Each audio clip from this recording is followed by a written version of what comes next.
The first thing Silas Wren noticed was the heat shimmer above the tarmac road and the way the wind pressed dry grass flat, like someone running a big hand across a sleeping dog's fur. He had the window down because the sedan's AC complained more than it cooled, and the smell of sun-baked creosote fences mixed with the metallic tang of a distant thunderstorm.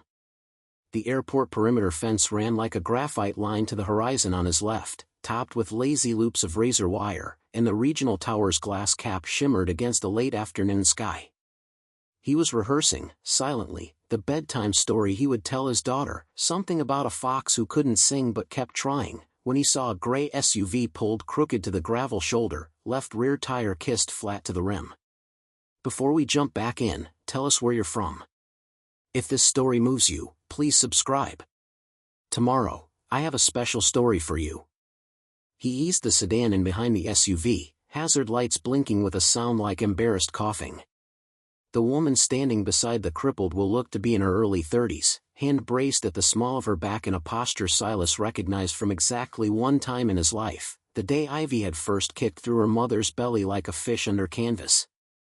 She wore a plain black dress that stopped mid-calf and soft shoes, the sort you'd choose if your ankles were swelling. Her hair was pinned up as if gravity itself were temporarily negotiable.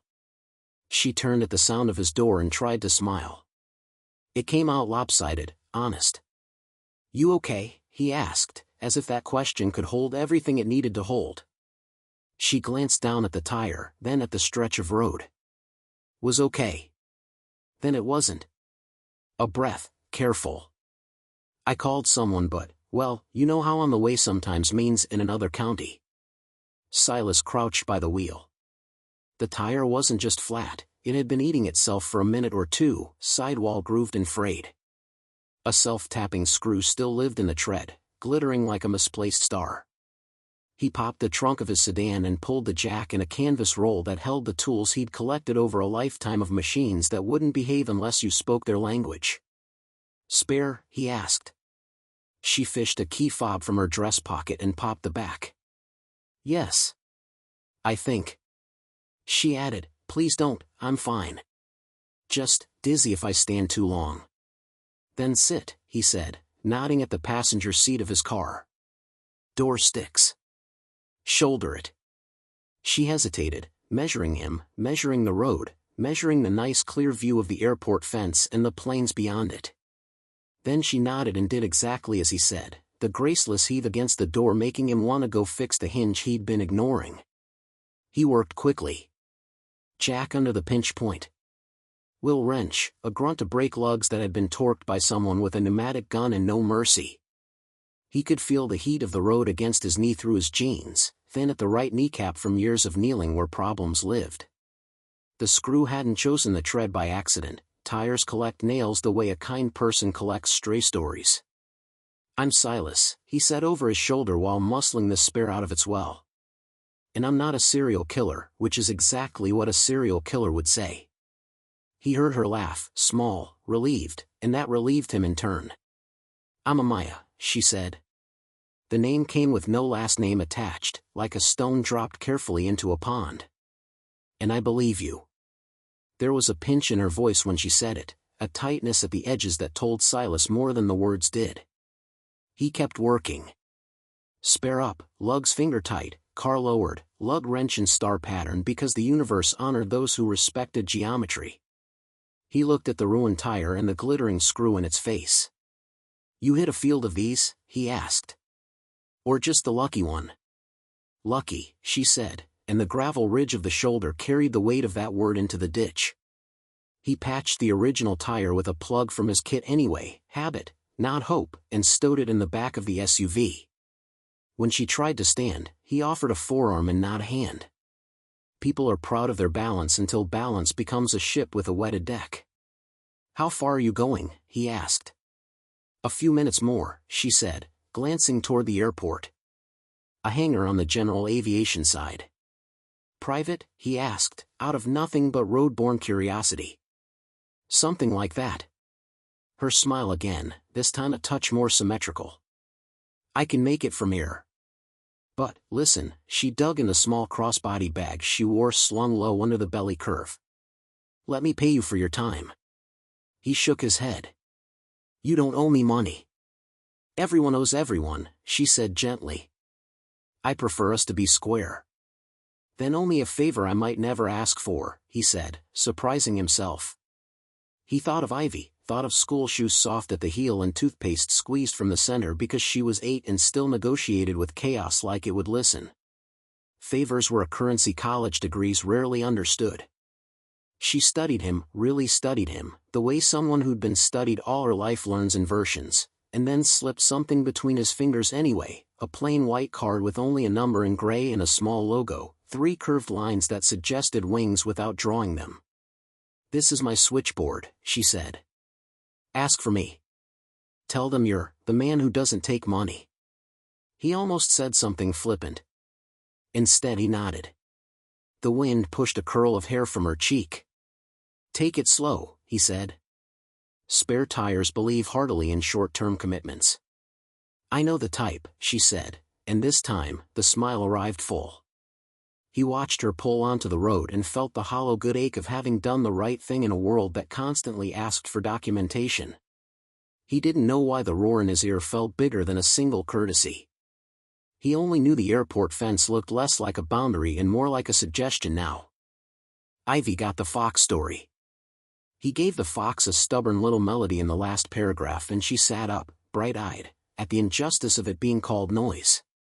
One day, she said, prodding him in the side, he'll go to a concert and start singing and all the birds will leave their nests and follow him. He told her that sounded messy. She told him messy was how you knew something was alive. After she fell asleep, he stood at her door with the mundanities of tomorrow stacked like empty plates in his head, school drop-off, a shift at the parts counter of the auto store, all fluorescent lights and plastic comfort, and an evening spent trying to convince the sedan not to vibrate itself into a confession. He didn't think about the card until his wallet refused to close properly and he pulled it out and set it on the kitchen counter. He ran his thumb over the 3 curves and thought how some symbols asked to be read and some only asked to be kept.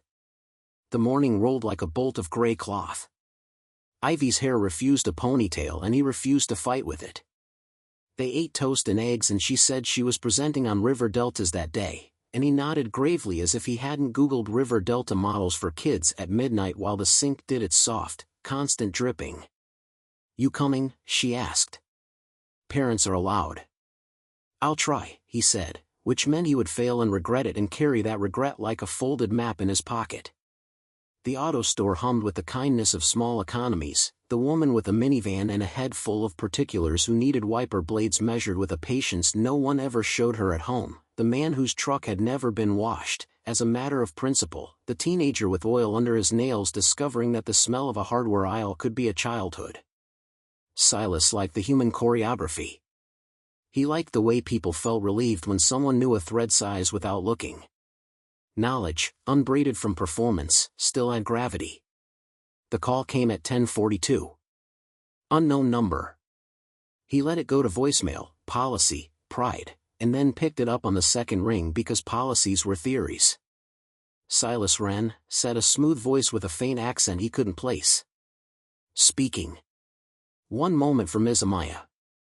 He turned his head to hide the phone near the rows of air fresheners, the ones shaped like trees, like apologies you can hang. Then the voice he recognized came through, softer than yesterday and also somehow more precise. You said I owed you a favor you might never ask for, Amaya said. I'd like to ask one on your behalf. He blinked. That's a trick. Better than interest, she said. There was an issue at the hangar when I arrived. A vendor delivered a set of parts that need to be moved across the field to the maintenance shop. We're short-staffed. Our normal runner called out. It's a simple errand but it requires someone who can follow directions and keep his hands from touching exactly what his hands will want to touch. Paid, of course. Silas's manager would frown, the plastic nameplate on his vest would not. He checked the aisle, the door, the places they could flex without breaking. He thought of a $70 field trip fee he'd delayed paying. I get an hour, he said. Maybe 90 minutes if I pretend lunch is a theory. 40 minutes would be plenty, she said. If you can come now. He told the assistant manager, stout, merciful, uninterested in the provenance of emergencies, that he had to deal with a tire. He wasn't lying. The General Aviation Gate took his name like a secret and printed it onto the universe of a sticker, which he pressed to his shirt as if that made him legitimate. A golf cart appeared like a mouse with ideas and ferried him along a service road where heat rose in visible syllables. The hangar waiting for him had a discreet number stenciled near the door and no other signage, which is how buildings introduced themselves when their friends already knew their names.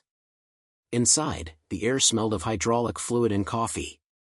A case rested on a pallet at the near corner, a gray crate the size of a coffin for a man who had chosen not to be buried with ceremony. A shipping label declared the presence of AOA vein ASSY and made him smile. Angle of attack.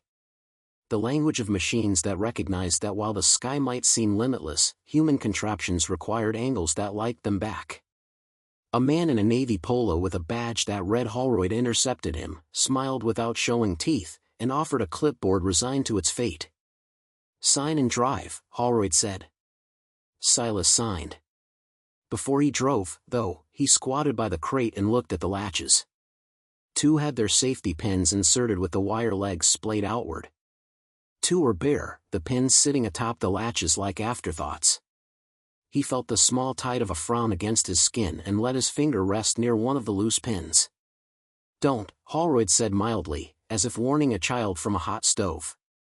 "Somebody was in a hurry," Silas said. "Or somebody wanted to see if we'd be." Holroyd's eyes tipped, considering. "You maintenance?" "I'm nothing that neat." He stood. "Where am I going?" Holroyd pointed toward the low buildings squatting near the far side of the field. "Shop 3. You'll get a badge stamped escort required." "Don't need an escort. At least today." The man smiled in a way that said he could change the rules by thinking about them.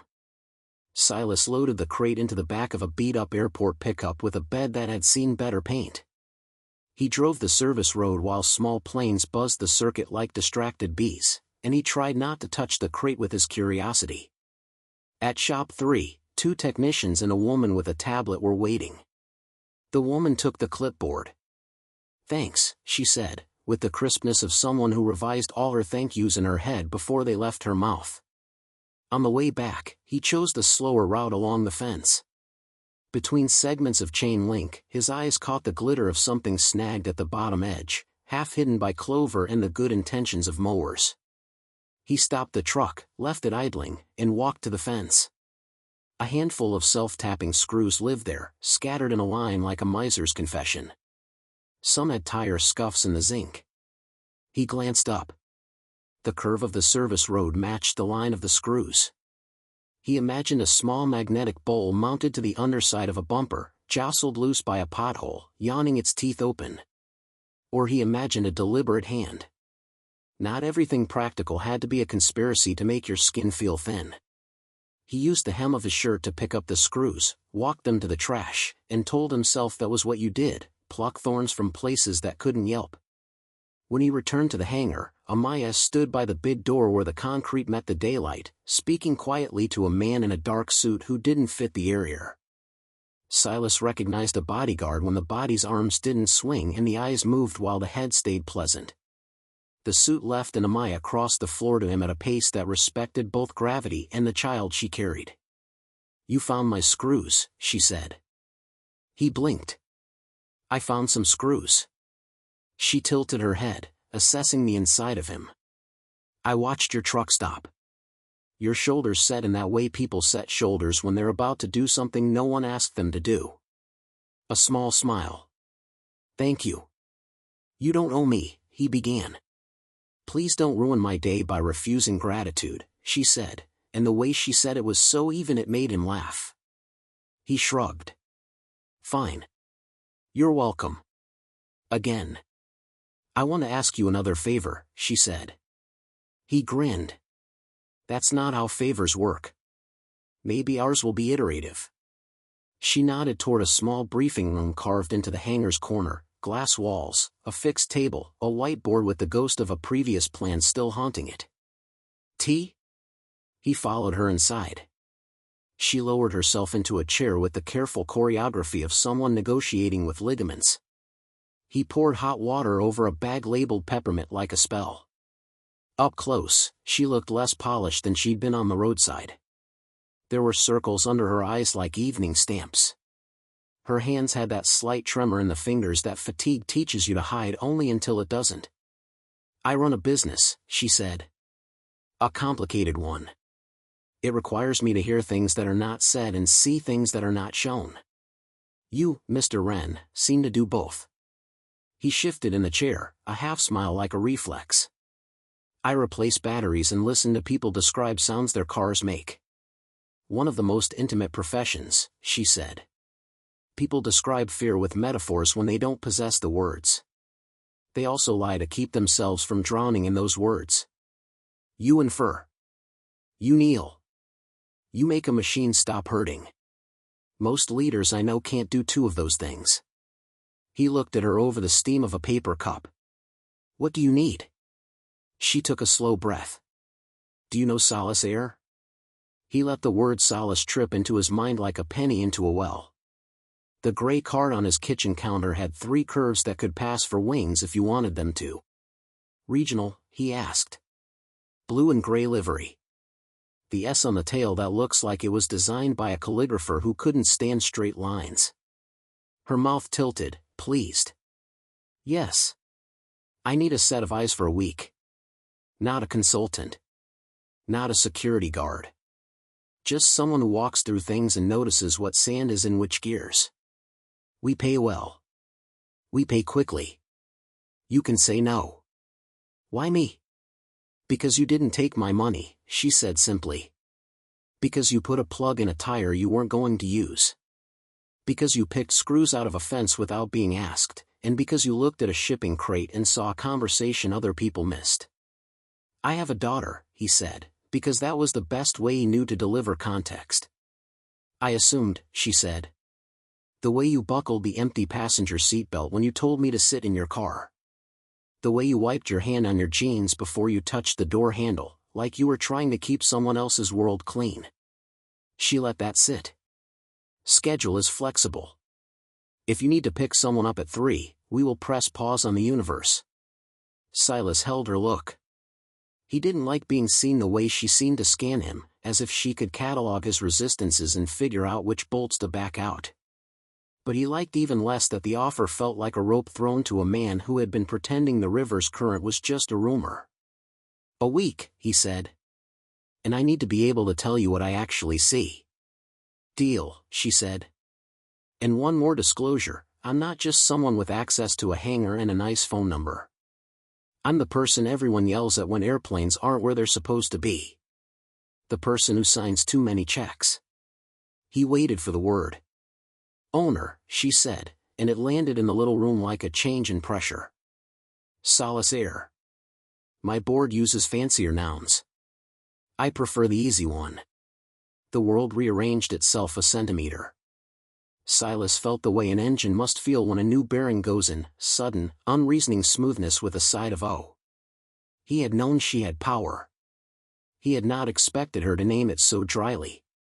Congratulations and condolences, he said. She smiled. Usually in that order is best. That week was supposed to be simple. He learned the badge routine, clip, beep, green light, and found himself walking systems like you'd walk a dog who needed both exercise and reassurance. He watched the ground crew as they prepped an Embraer that wore Solace Air colors with the quiet pride of uniforms that fit. He noticed small deviations that irritated his skin, the way an unbalanced fan blade irritates the air, a safety wire that took the lazy path, a tug parked with its brake off because we're right here, man, a whiteboard where someone had wiped away a name but left the ghost of it like a whisper. He took notes in a small spiral he bought because he believed lost ideas deserved a landing page. Amaya didn't hover. She let him send her messages that read like haikus for anxious people. Gate B12, catering left belt loader too close to winglet. Risk minor. Folks tired. She replied with thanks and, once, a picture of a sandwich he didn't recognize and then recognized as a joke about how rich people hid their disappointment in aioli. On Wednesday, he stood in the maintenance bay while a turbofan the size of a safe hummed like a monastic choir, and he felt something between reverence and irritation. He loved the honesty of machines. He disliked the way people begged machines to forgive their laziness. He watched a young tech with a fresh batch clip safety wire across the head of a bolt in a pattern that would hold until someone who knew better leaned on it and sighed. He wanted to take the pliers and the wire and show him how to make a cathedral out of a cross, but people did not learn faith at the end of someone else's hand. "Hey," Silas said, not unkindly. "You want that to resist vibration, not decorative wind." The kid flushed. They showed me on a bench." "Benches don't vibrate," Silas said. "Be proud. Do it again." He nodded at the pliers. "And start the wrap closer to the head." When he walked away, he could feel the kid's relief like a fan switching on. He sent Amaya a message he hadn't planned to send: hire a retired senior tech to stand around being disappointed in kind. Pay him to nag. It will save a hole. She sent back a thumbs-up emoji, which he'd loathed for years until her usage made it feel like a nod across a hanger. On Thursday morning, the screws returned. Not at the fence this time but in the lane that led to the staff lot. Not a handful. A glittering rash. Someone put out cones. Someone else swore.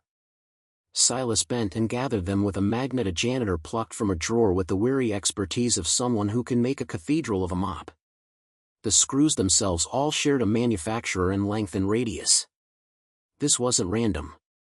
Or if it was random, it had hired a manager. He texted Amaya a photograph in 2 words, again, deliberate. Her reply took longer this time. When it arrived, it contained location data and an invitation: office. 11:15, quiet door. The quiet door delivered him to a space above the hangar that pretended not to be an office by refusing to have art. Amaya sat behind a dark desk that could have belonged to a patient librarian. She was on the phone with a voice he recognized from the category of men whose socks matched their regional influence. She listened more than she talked. When she hung up, she rubbed the heel of her hand slow across one eye. "Bored?" he guessed. "Investors," she said. "Some want to sell us for parts. Some want to keep us shiny and small. Some want me to be less pregnant when I speak to them. The fact of my body offends percentages." She smiled in a tone that made the smile less joke and more data point. "Tell me about the screws." He did. He let his hands show distances because hands were measuring devices humans invented before rulers. "Someone wants flats," he said. "Or wants the feeling of danger that comes with them. Both are corrosive. One to rubber. One to trust. I get 3 calls a week from people who want me to believe they can save me by helping me stop being what I am," she said. "Today, a man told me he could fix our ground times by removing 5 minutes of safety checks per turn. Multiply it by flights. Think about it, Ms. Laurent." She sighed. "No one calls me Amaya when they're selling knives with flowers painted on the blade." He filed the last name in the drawer of his mind where new gravity goes. "Laurent." He didn't say it. "Silas," she said, "do you think the screws are a prank?" "No," he said. Then, choosing, "I think they're a strategy. And I think whoever's doing it is watching to see if your people get tired of caring." She nodded once, slowly, like someone agreeing with a diagnosis they hate. "I had a bodyguard once who told me that preventing something doesn't make headlines, but failing to prevent it makes a career. He quit because he said my insistence on walking through public spaces made him feel like a bad story waiting to happen. You're not a bad story," he told me. You're a complicated sentence." "Complicated sentences get misread," Silas said. "Exactly." She pushed a folder across the desk. "Here's my complicated sentence." The folder contained printouts with headings he recognized from the side of planes and the inside of boardrooms: ONS time performance, incident reports, staffing levels. A page marked confidential showed a graph that sloped down like a bruise healing. "This is our summer," she said. Delays. Staffing. A weather system that hated us personally. We held the line, mostly, but it cost us. Now the big fish smell blood. And the screws, he asked. A symptom, she said quietly. Or a signal. He thought of Ivy and the way she put her hand between their cat and a thread she'd unspooled, as if she could hold the whole fabric together through intent. He thought of threads.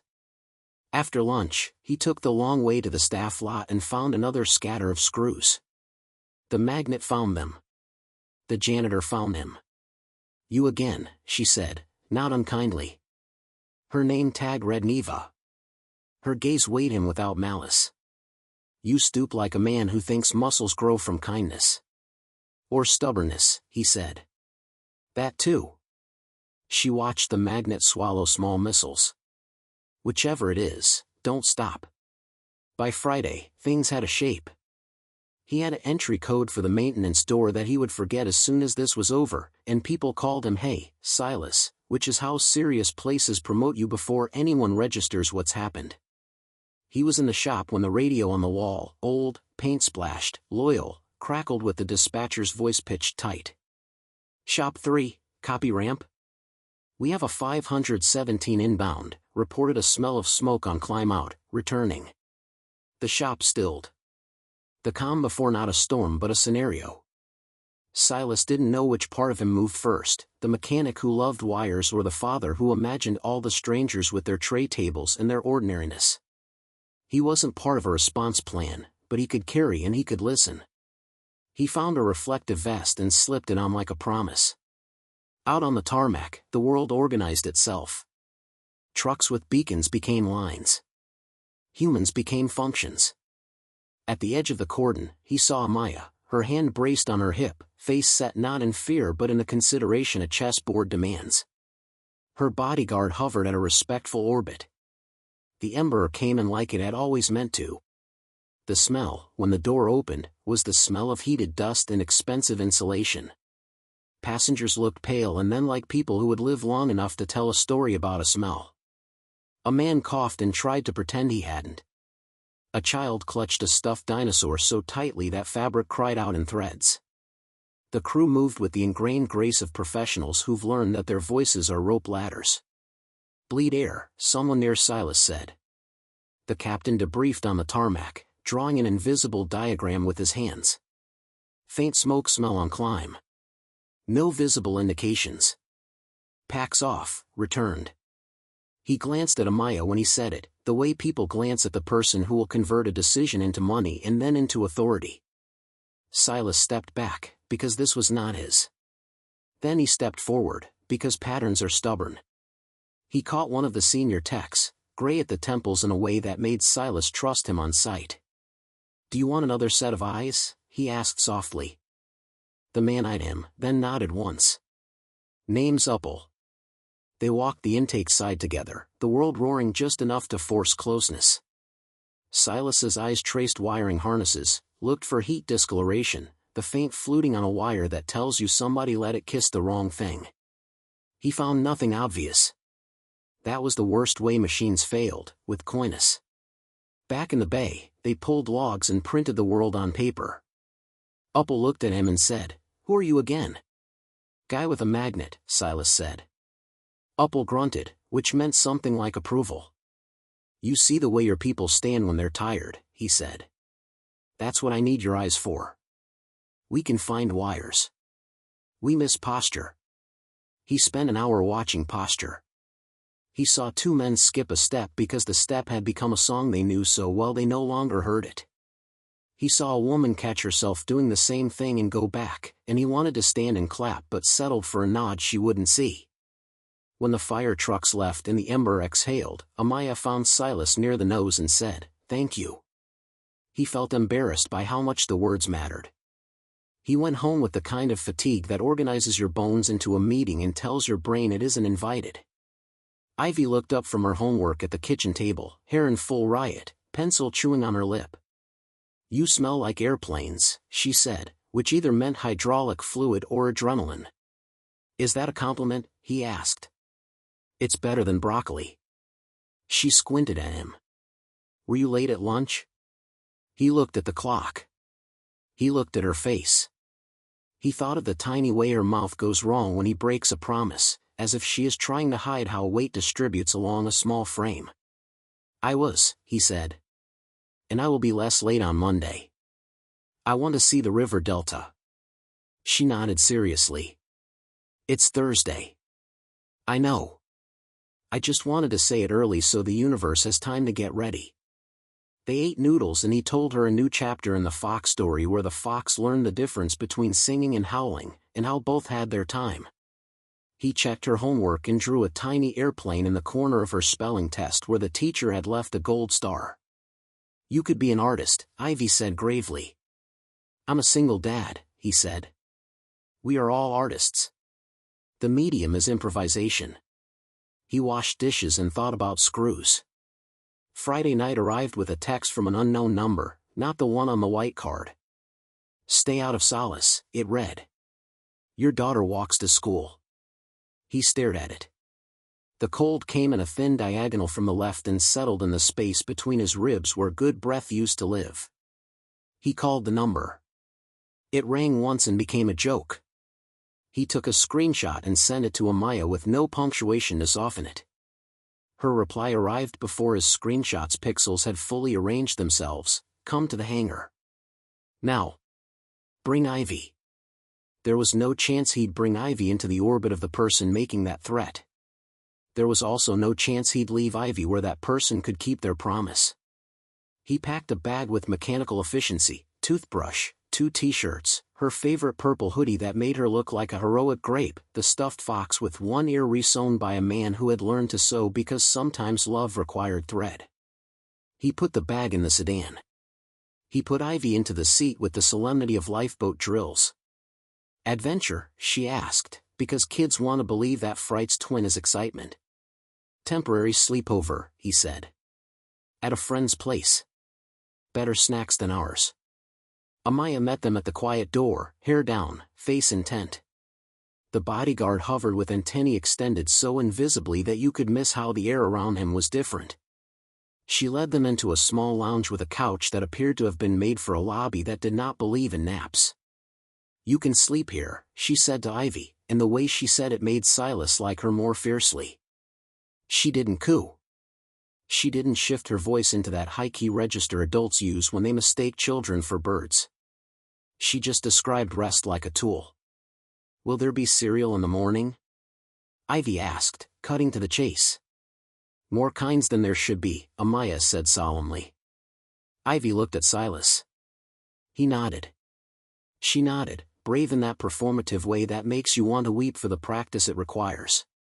In the hallway, Silas handed Amaya his phone with the text glowing on the lock screen.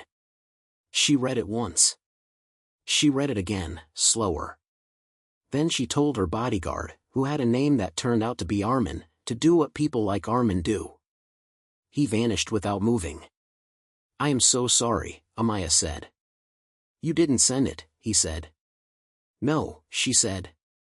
But my gravity field did. And for that, I'm sorry. He stood, suddenly aware of how noise in his head organized itself into footsteps when fear came in. What do you want me to do? He asked. Stay here tonight, she said.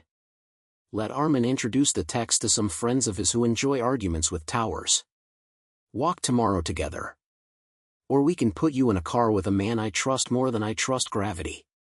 Or we can call the police and let them write it down and file it and promise a patrol and then not change anything real. She didn't sneer. She was reciting facts. Ivy sleeps here, he decided. I stay with her. You put a car on our apartment tonight and tomorrow when we go home. And you tell me what the screws mean when you say signal. Amaya watched him a second. Then she nodded. Come with me. She led him up a back stair to a mezzanine he'd missed before. A conference room sat there with a window that overlooked the maintenance bay. On the table, photographs. Not of airplanes. Of faces under hats. Of men holding clipboards with the self-satisfied posture of people who'd found the faucet that fed the well. A list of companies with names designed to look forgettable: Rook Holdings, Calendar Group, Silver Silo Partners. Each had small marks in red pen beside it, dates, Numbers, abbreviations. Private equity, she said softly, like the phrase itself might have teeth. In love with our route map. In love with what they can do to it. Break it, he said. Make it more profitable, she corrected, but with a dryness that made the distinction academic. Then sell what's left to someone else who doesn't plan to live with the consequences. She ran a finger along one photograph. Silas noticed that her nails were cut blunt and neat. He trusted people by their nails sometimes. We got an offer I won't take. They realized I won't take it. They realized I have 8 months of runway before I need to dilute ownership or sell Gates or make a decision that will make me sleep on benches. And the screws, he asked. Minor sabotage invites major policy, she said. You generate 1,000 small injuries and you can sell the cure to the infection you helped along. You have evidence? I have patterns. A tired smile. Which don't drink coffee with judges. He walked to the window. Below them, the maintenance bay glowed like a cathedral for people who thought angels had torque specs. He imagined a man with a 5-gallon bucket of screws sitting in a car and smiling into his lap. Why involve me? He asked. Because you kneel, she said. You told me that the day we met without telling me.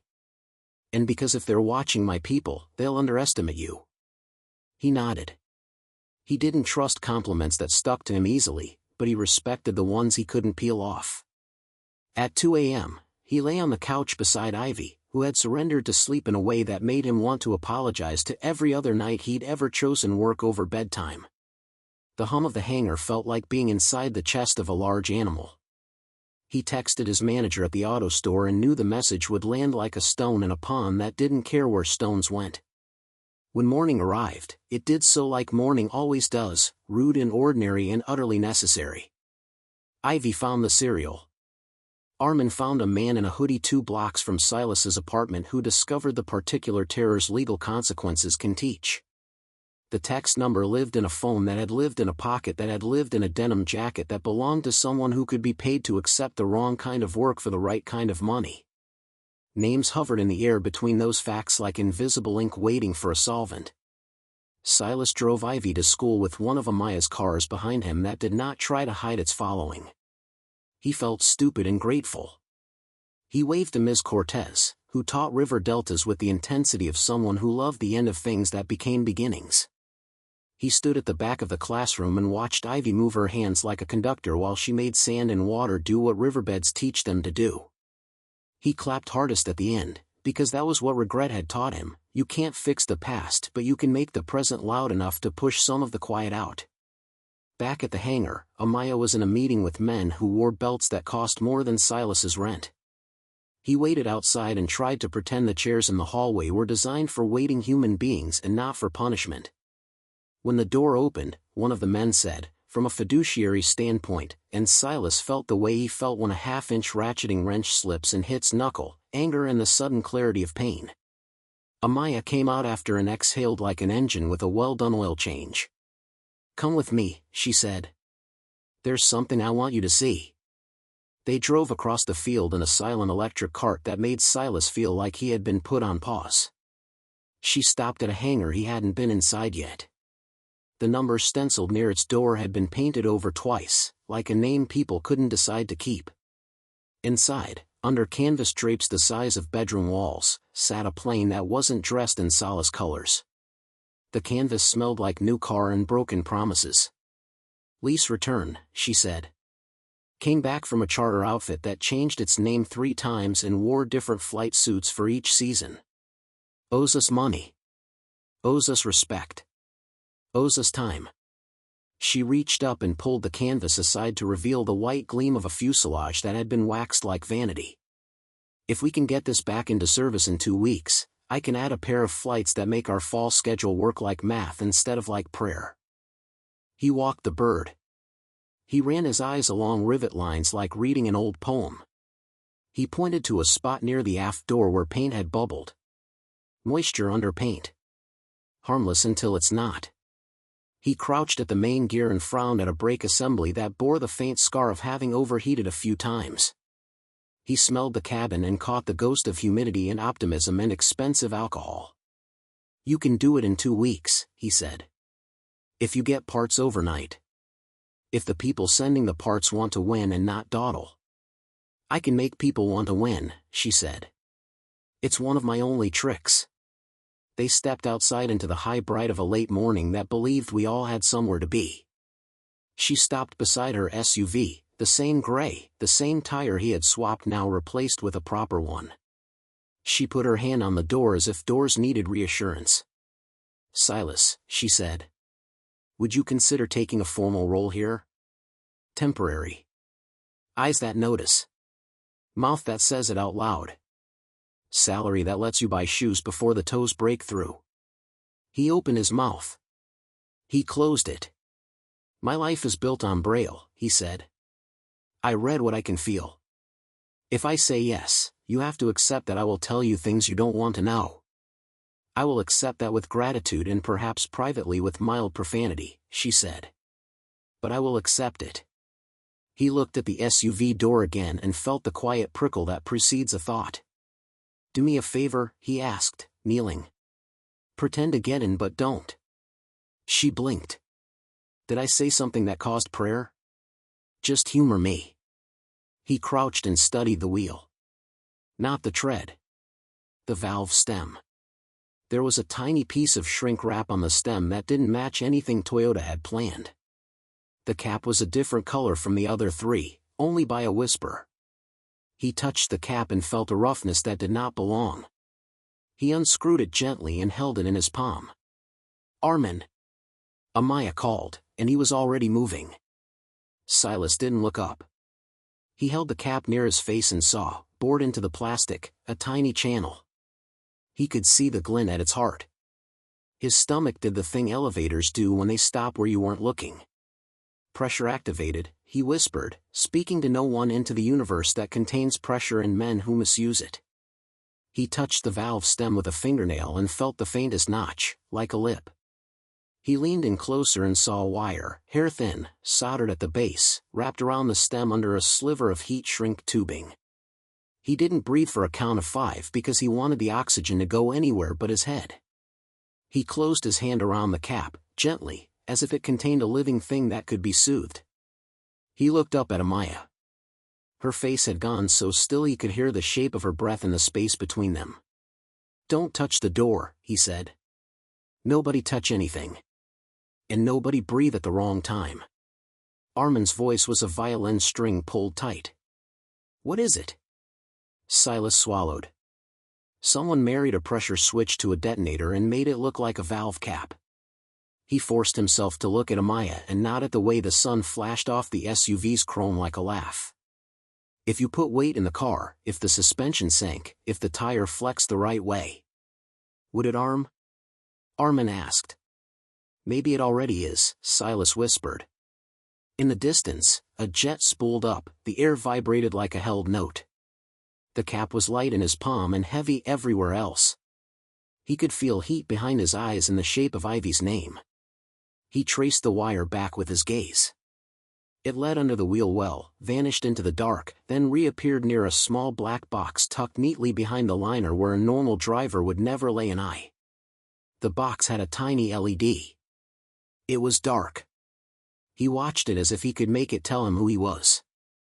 The LED blinked once. Then again, slower, as if waking. "Armin," Amaya said quietly. "Call them."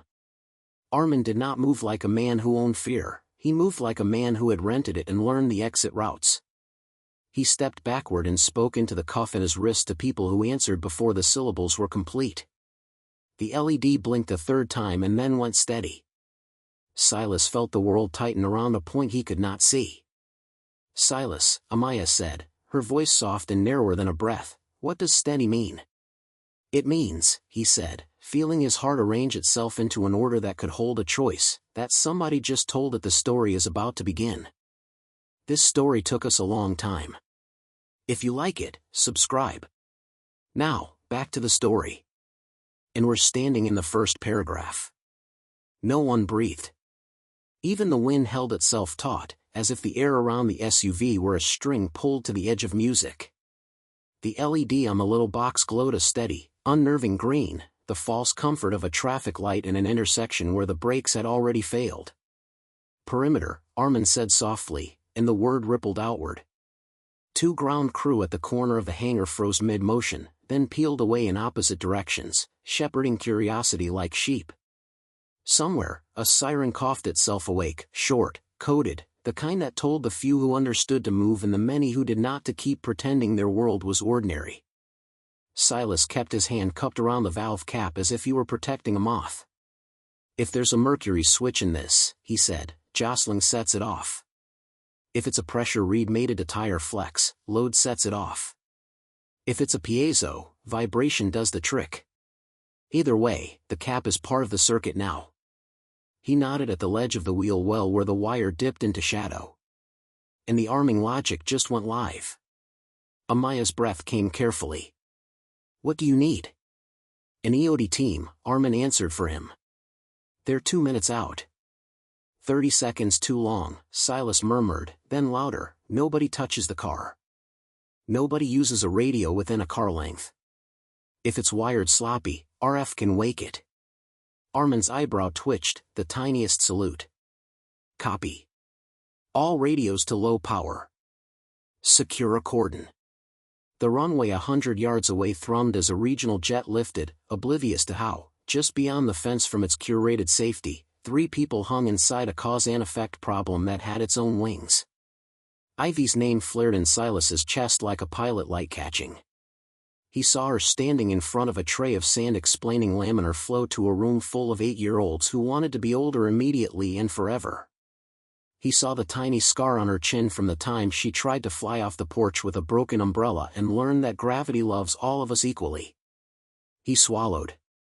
He did not move his hand. The first tech in the bomb suit arrived with a gait like an argument, the heavy, deliberate march of someone who knows time is both enemy and tool. The helmet visor reflected the world in a warped fisheye. In it, Silas and Amaya looked like guilt and determination holding hands. "Name?" the tech asked through a low speaker. "Silas," he said. "Good, Silas. You have a thing, I have a plan."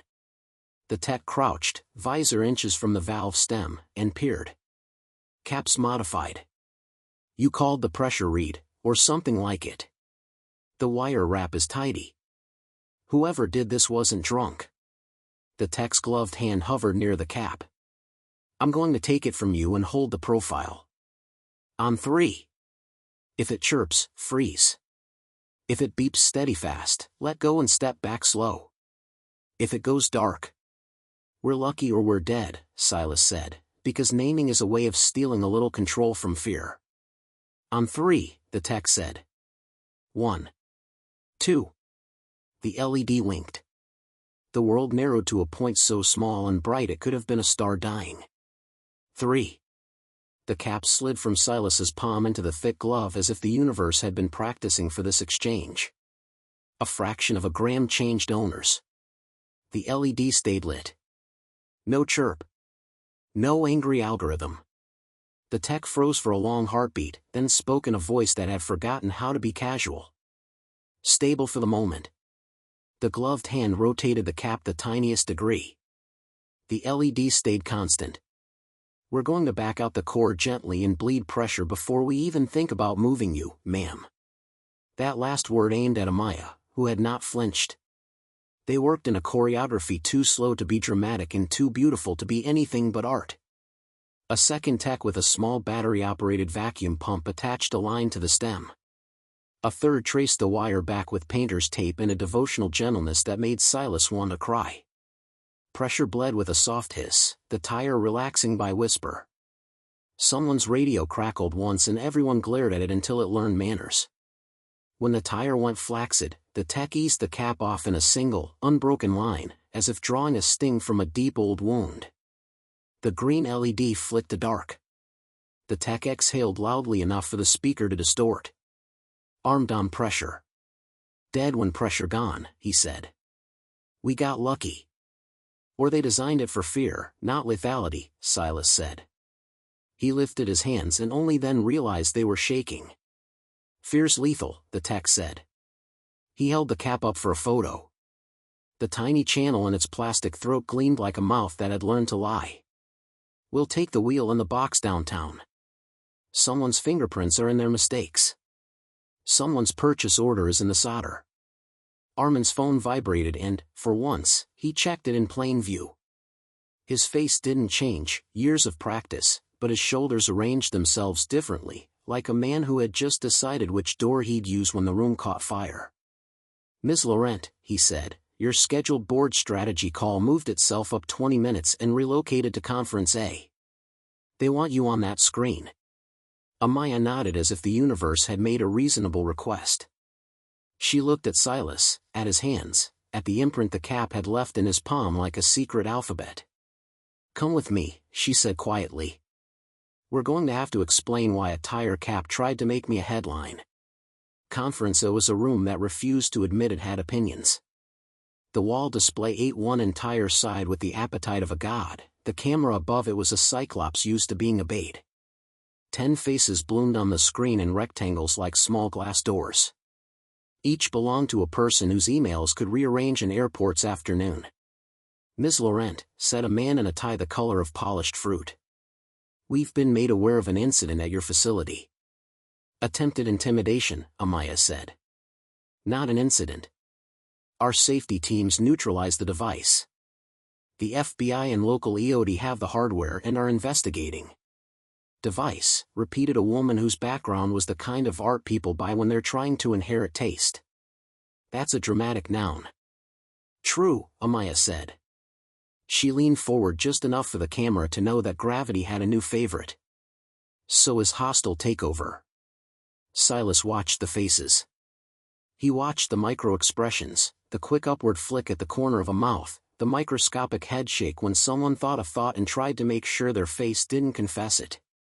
He watched the one man whose eyes kept darting down left, not to notes but to a second screen, the way a person checks for a message they're expecting, or a permission they requested.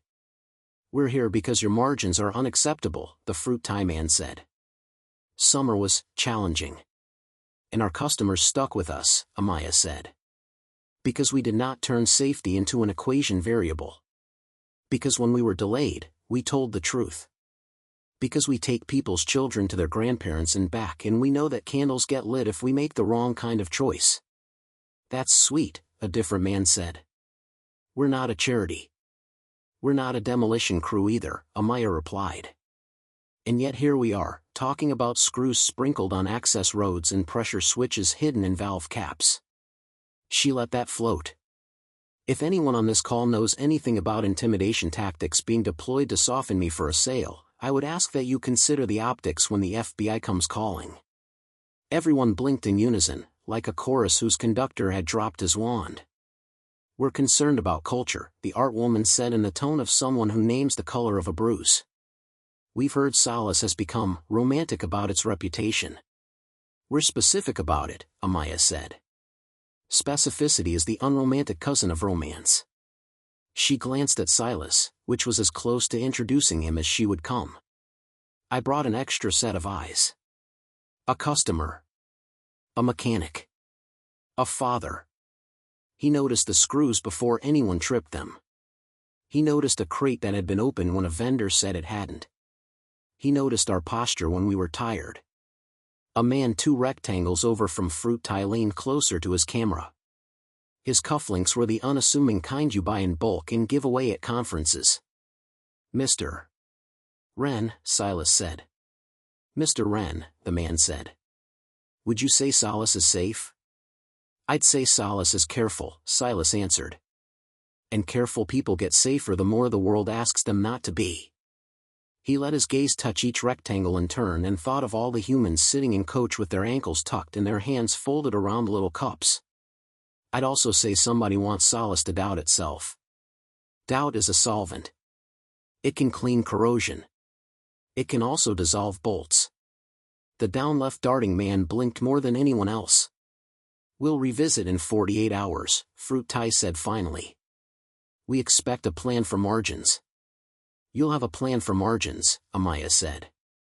"You'll also have an update from the FBI." If the update reveals that any entity connected to any of your funds hired anyone who bought anyone a bucket of screws, this call will be very short next time. The art woman smiled without humor. You think we'd be that foolish? I think people who've never stood on a ramp in January ask foolish people to do foolish things and then call their lawyers to ask for absolution. Amaya's voice did not move an inch. We're done.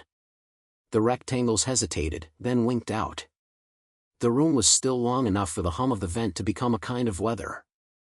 Amaya blew a breath toward the ceiling as if it owed her money. Thank you, she said without turning. For saying careful.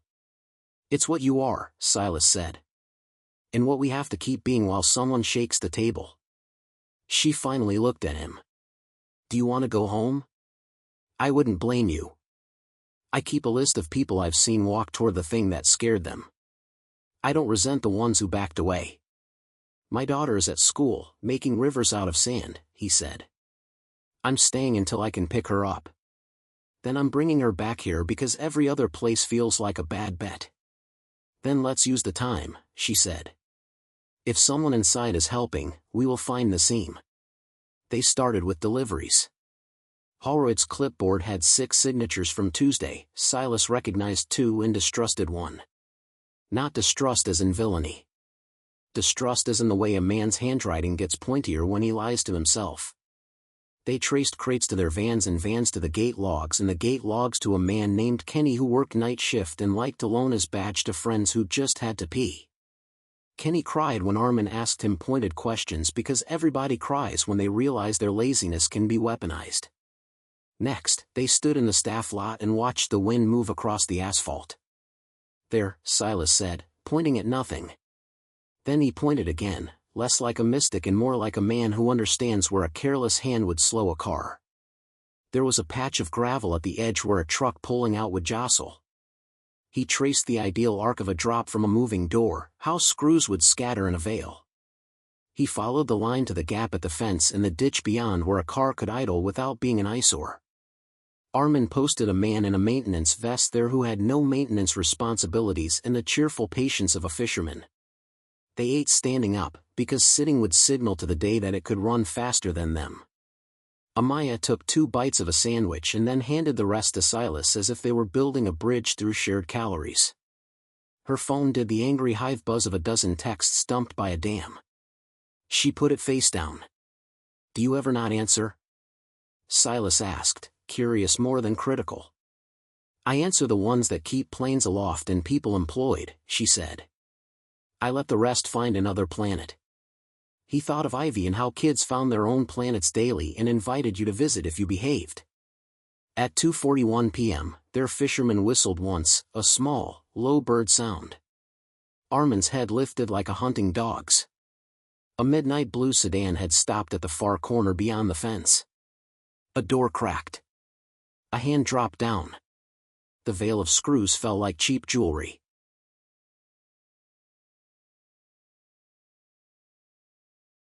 20 seconds later, the maintenance man who was not a maintenance man was tapping on the sedan's window. The person inside, 20-something, hair shaved on one side to advertise an opinion, rolled the glass down with an expression that said this was not their first bad day. You can't park here, the phone maintenance said. Wasn't parking, the driver muttered. What were you doing? Mind your business. It is my business, the man said, nodding at the asphalt where the screws made a glittering confession. Armin arrived with 2 actual officers whose uniforms made arguments unnecessary.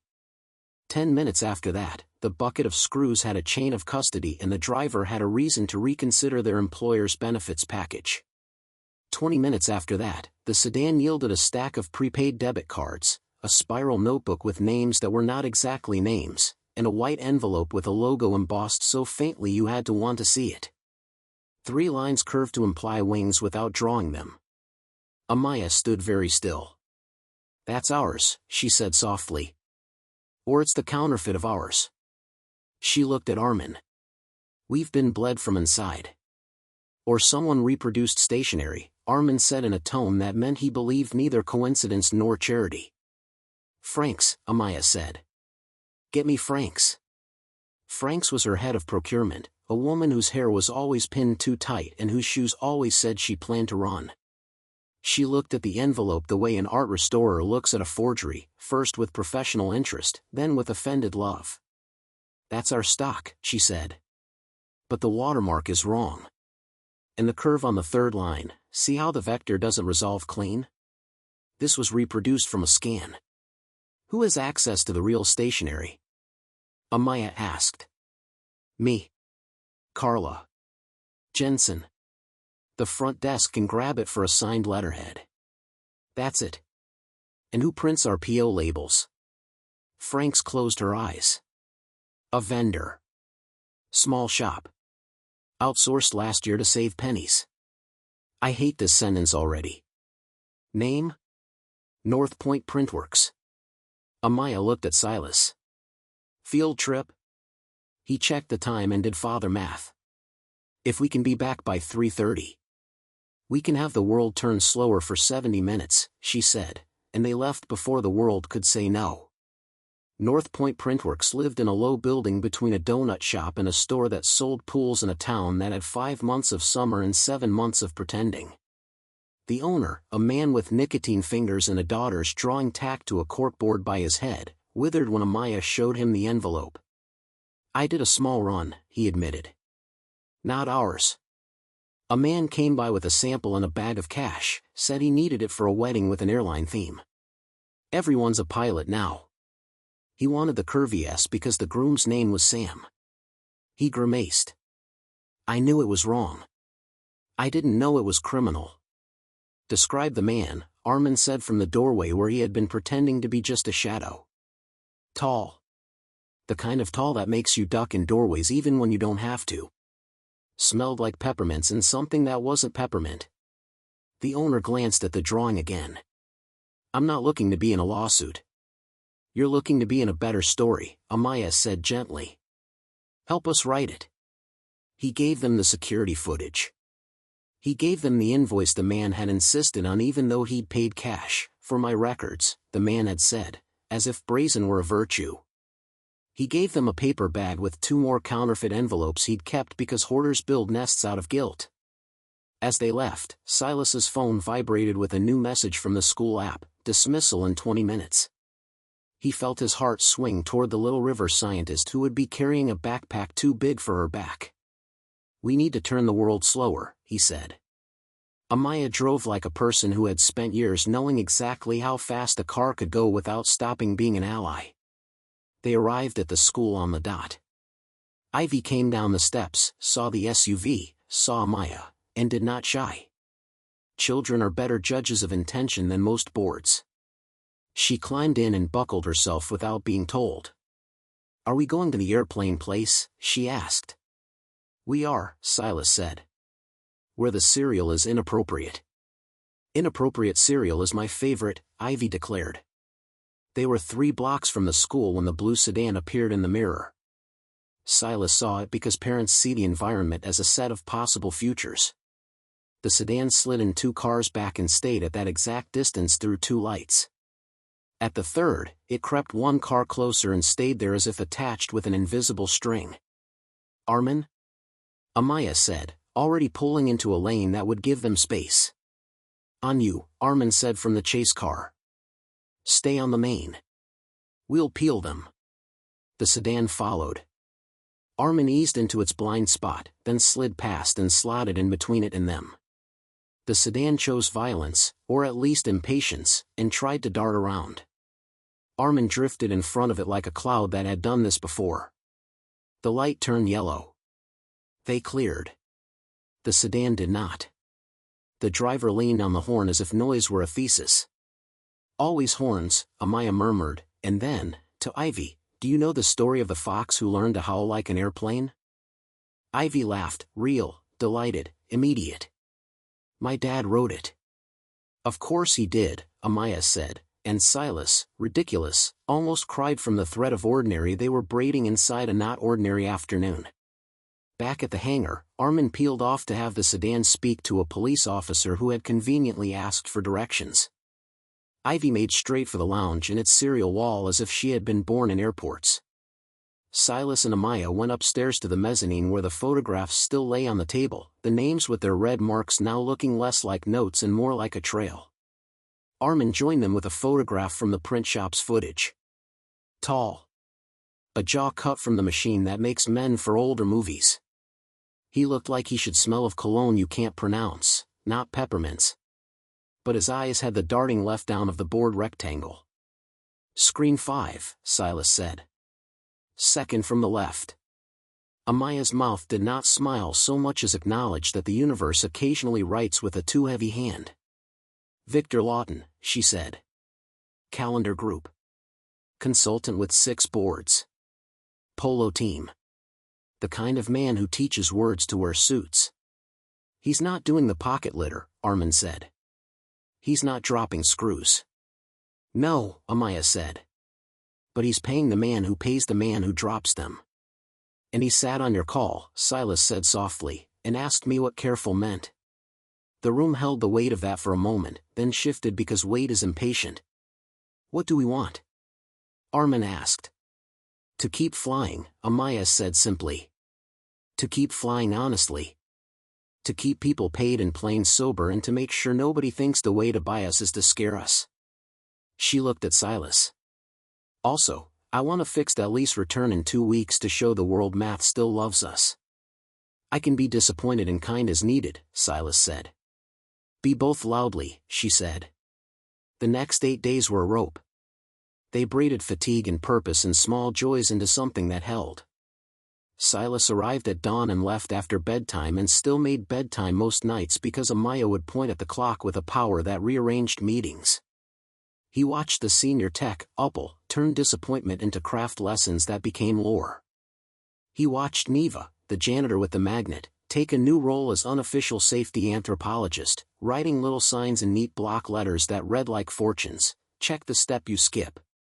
Tight wire will not apologize if you don't. He found things. He found a safety pin half bent in a latch and put a new one in with a little ceremony that made 2 apprentices grin. He found a torque chart tacked to a corkboard with a value misprinted by 1 decimal point and circled it so thickly no one would ever misread it again. He found a man in a vendor windbreaker taking pictures where no vendor had business. Armin found where his pictures went. He also found a rhythm with Ivy and with Amaya that felt like standing on a moving walkway between gates and realizing your feet still know how to move when the ground helps. Ivy did homework on the lounge couch and taught a ramp worker how to braid a friendship bracelet with safety wire in place of floss. Amaya accepted that peppermint tea at 3 p.m. was not a luxury but a bearing replacement. On the 9th day, they rolled the lease return out under its own breath, its paint repaired where it had bubbled, its brakes new, its cabin smelling like nothing but filtered air. Amaya stood by the nose and touched it like a person saying thank you to a piece of piano. We're going to fly this empty to Cedar Ridge and back, she said. Prove the systems. Prove the people. Want a ride? Silas looked at Ivy, who had the particular face she uses when calculating how to ask for something without sounding like she's asking. I can follow in a car, he said. No passengers, Amaya said. FAA. But we have room for 1 company. She tilted her head. I'd like that one to be you. He should have said no. Dad should not be in test flights on weekdays with people who attract screws and bombs and men named Victor. He looked at Ivy. She read his face like a weather map and smiled. Go, she said. I'll make a river with Ms. Neva and then eat cereal that is illegal.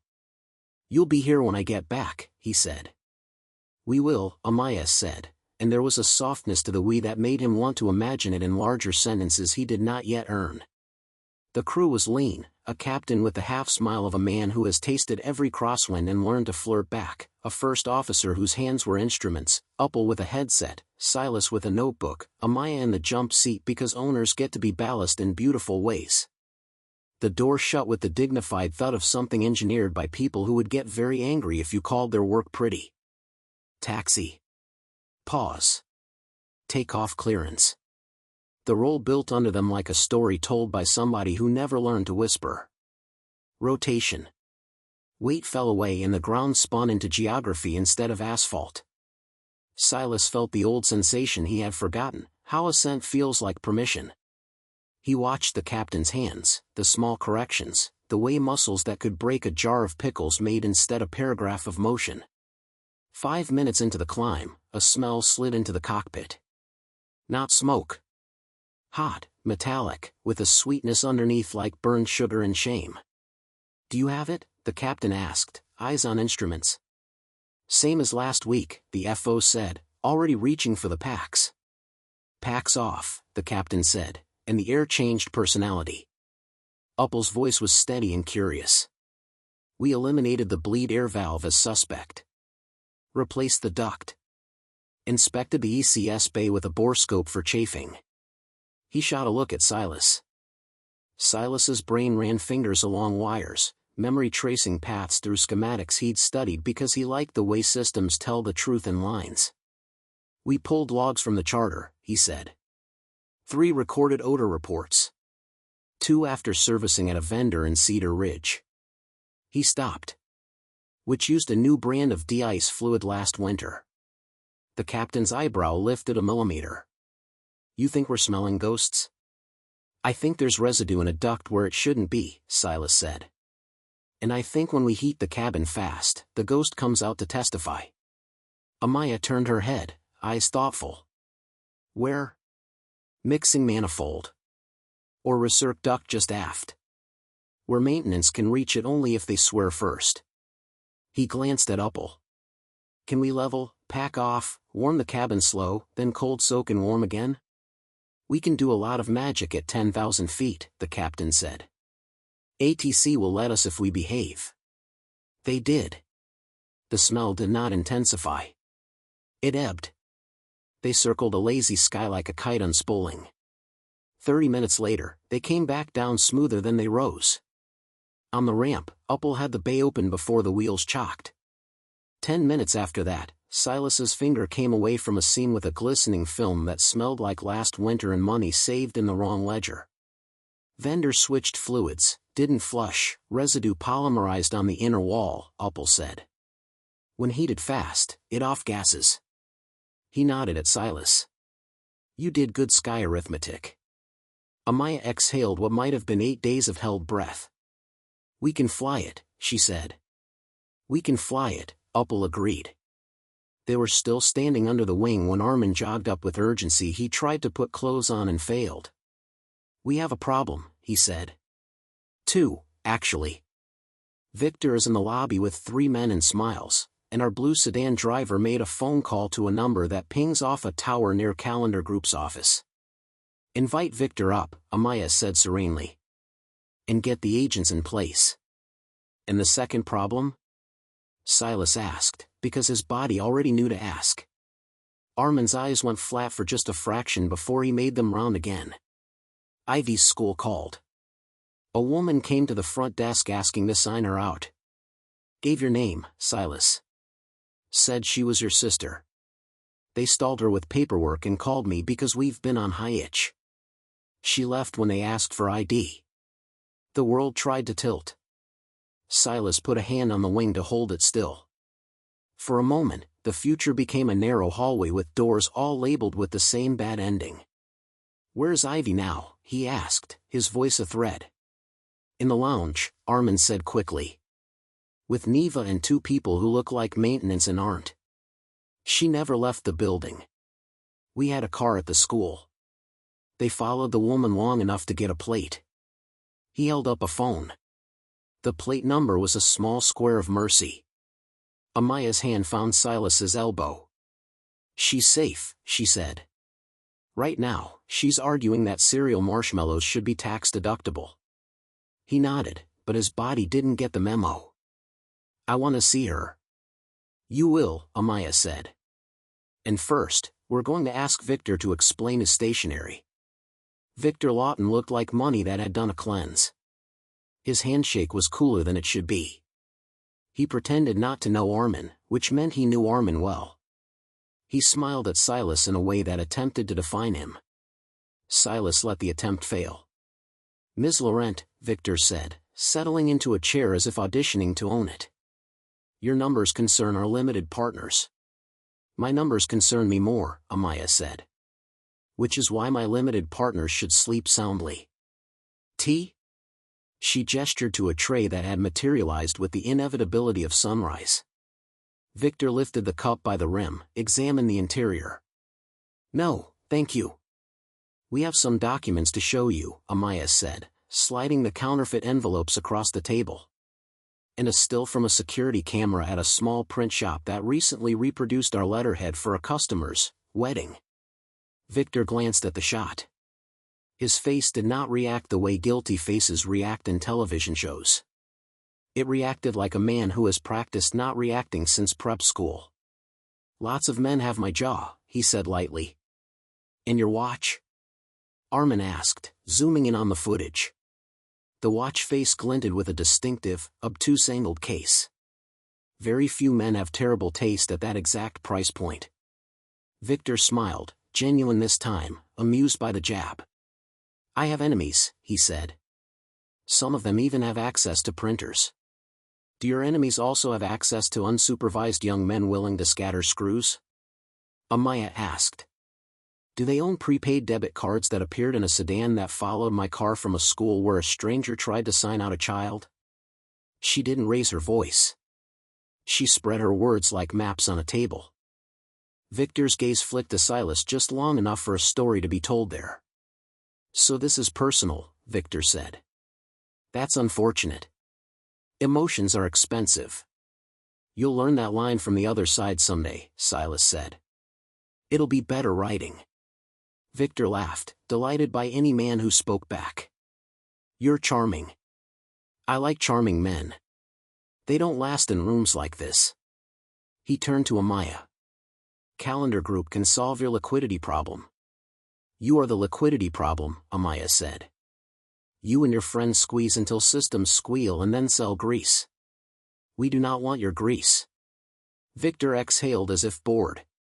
We make companies more efficient. You make them thinner. Amaya's eyes did not blink. Eventually, they disappear. Victor's phone buzzed. He glanced. It was a look the bored man had given earlier. Down left. Permission arriving. He stood. If you change your mind. We won't, Amaya said. But the FBI might change yours. They're in the lobby. Victor's smile reset into something sharper. Are they? They are, Armin said cheerfully. Victor adjusted his cuff and said to Silas in a tone of fatherly condescension, You picked an interesting friend. I picked the person who doesn't flinch, Silas said. Victor's eyes warmed, odd and awful. Be careful, Mr. Wren. People who don't flinch miss the wave that drowns them. He turned and walked out as if the room had actually always been his. Armin waited until the door shut. Agents will talk to him. He'll talk to his lawyer. The stationer will talk to our agents. And somewhere, the blue sedan driver will decide what it feels like to tell the truth. He paused. You okay? Not yet, Silas said. When I see Ivy. Go, Amaya said. We'll keep breathing without you for 6 minutes. He went. Ivy looked up from a cereal bowl that contained only marshmallows because Neva believed in controlled chaos. She held up a bracelet woven of safety wire and friendship. For ballast, she told him solemnly. So your heart doesn't float away. It's doing the opposite, he said, and put the bracelet on. It bit his wrist just enough to count as a promise. In the days that followed, the screws stopped. The buckets dried up. Victor's lawyers scaffolded the defense out of words like rogue contractor and misunderstanding, but the print shop footage and the prepaid card trail painted a picture even expensive frames couldn't fix. The tire cap device yielded a fingerprint that belonged to a man who had once worked as a night janitor in a building where the Calendar Group rented 3 floors. The FBI did the patient work of knitting threads into a noose. Solace flew its fall schedule. The lease return took paying passengers to meet other people's weekends. The smell in the duct never returned because they cleaned it like it owed them rent. Neva's signs multiplied, and nobody resented them because they were written in the handwriting of love. Silas's official role became a line on a whiteboard, eyes, in a corner where it would get erased unless someone fought for it. People fought for it. He spent mornings finding the steps someone wanted to skip and stopping their foot with a question. He spent afternoons at the parts counter at the auto store because he could not yet afford not to. He spent evenings telling Ivy a story about a fox that learned that sometimes the best singing is making enough quiet for other voices. On a Wednesday that looked like every other Wednesday until it didn't, a storm built itself over the mountains with the kind of speed that embarrasses weather apps. A Solace flight from Cedar Ridge called in turbulence reports that made the dispatcher's knuckles go pale. The pilot's voice was calm, too calm, the kind that bleeds around the edges.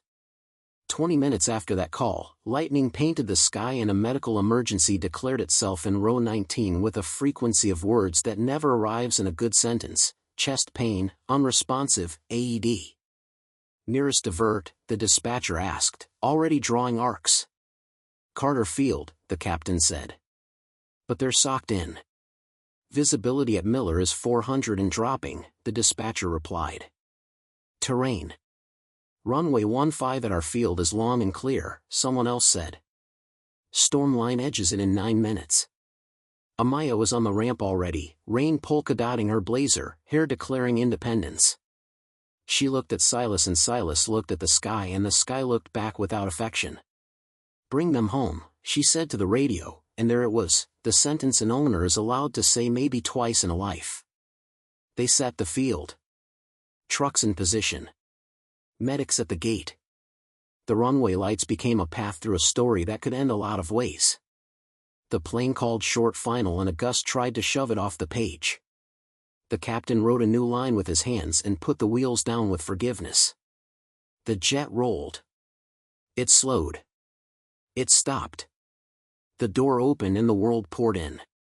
A man with gray at his temples who had thought this would be another Thursday lay on the floor, the AED pads bright against his chest, a flight attendant counting compressions with a rhythm that would ring in her bones all night. The medics took him like a baton handoff in a race that mattered. People exhaled as if they'd been holding their lungs in escrow. Rain made an applause on the wing. In the scurry, Silas noticed a face he didn't expect. The flight attendant at row 19 wasn't the regular Cedar Ridge crew. She was new. Her eyes were wide with adrenaline, and her hands were too steady for this to be her first emergency. He recognized the posture. He also recognized the logo on a small, barely permitted pin on her inner cuff, a stylized S, 3 curves. Solace. But the metal was wrong. The angle of the third curve was the counterfeit angle. She felt him seeing her. Her eyes flicked left down, permission from a ghost screen, and then up left, the kind of look a person gives a door. He stepped closer. You did good, he said. With the AED. She nodded and smiled and moved past. The smile didn't reach the part of her face that smiles when a life gets pulled back from a story you don't want to tell. Armin, he said softly into the air that carried Armin's attention. Row 19. New FA. Counterfeit pin. And the way she looked at the exit. I see her, Armin said from nowhere and everywhere.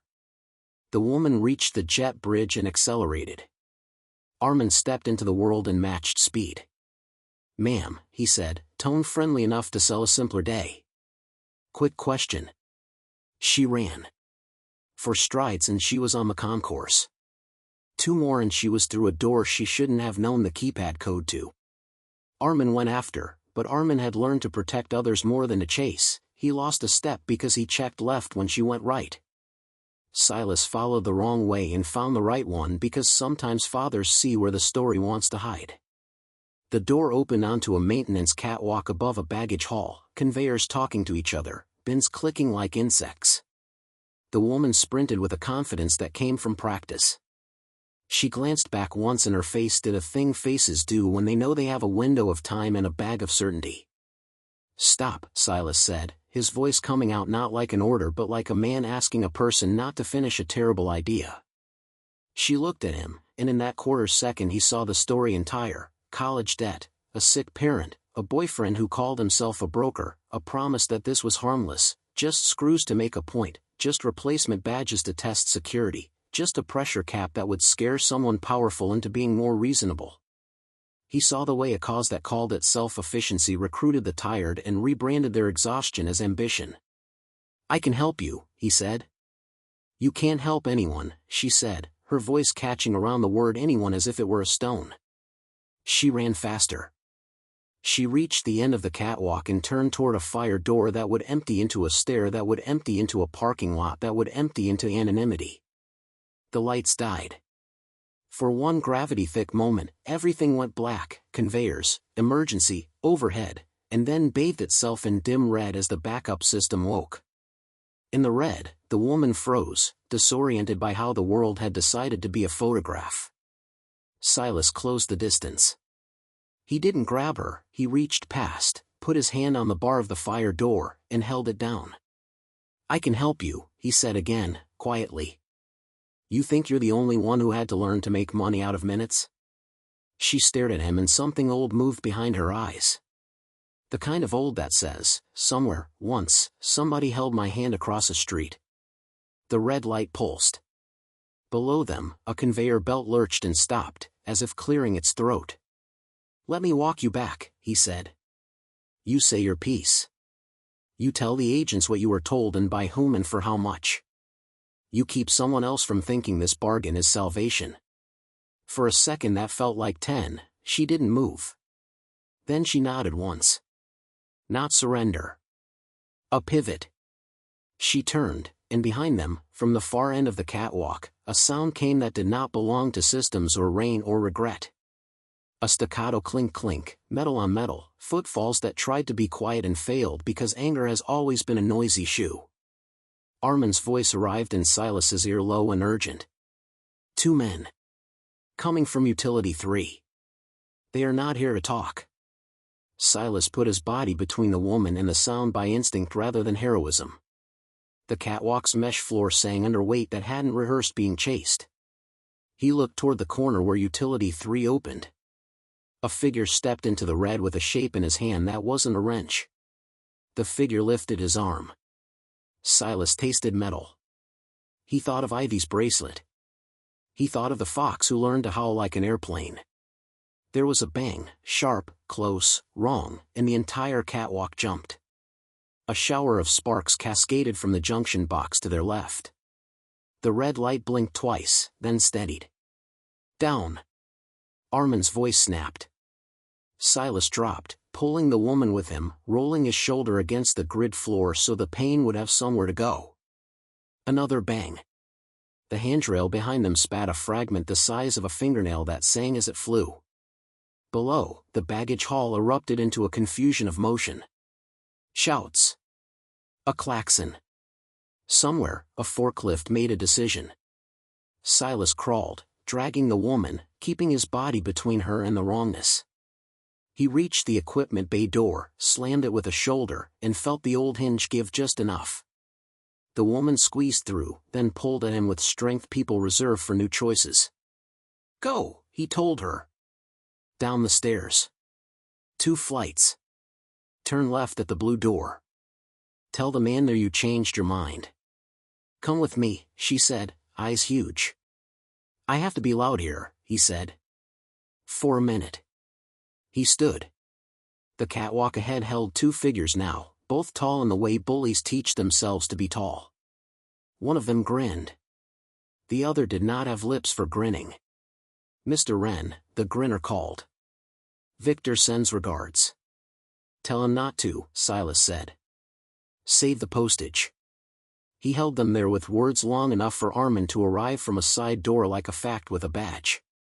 He held them long enough for the woman to vanish toward the blue door. He held them long enough for the radio waves to knit a net and throw it. One of the men lifted his arm again. The red light flickered. And the catwalk under Silas's left foot made a sound like a sigh, and then the metal beneath him began to give. He had the time to think 3 thoughts and choose one: Ivy's name, Amaya's face, the woman's pivot. He chose Ivy because fathers choose Ivy first. The mesh parted. Gravity did what it always does. Silas fell into the hot, red-lit mouth of the baggage hall. 2 more great stories are next. Don't miss them. Subscribe and turn on notifications.